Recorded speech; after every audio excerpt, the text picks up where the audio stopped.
So today you'll learn how to allow the REDnote app to save your browsing history. So you may have noticed that whenever you post something, when you go on a live stream, when you like any posts that are actually there, that adds up to your browsing history. If you want to go view your browsing history, you normally just tap on this hamburger icon, tap on history, and then you can go view all the history that you've actually viewed on REDnote. But you'll also notice at some points that history is not actually appearing.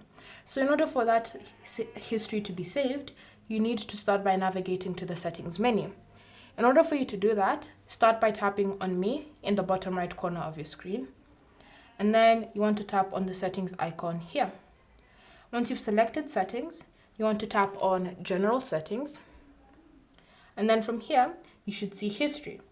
So underneath history, you'll have what it does when enabled. As you can see, it's currently turned on. So when enabled, we won't save your browsing history.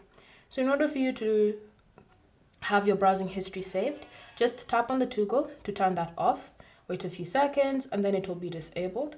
And then once disabled, it means that now your browsing history will be saved until the 1000 note and any live streams that you've actually viewed recently.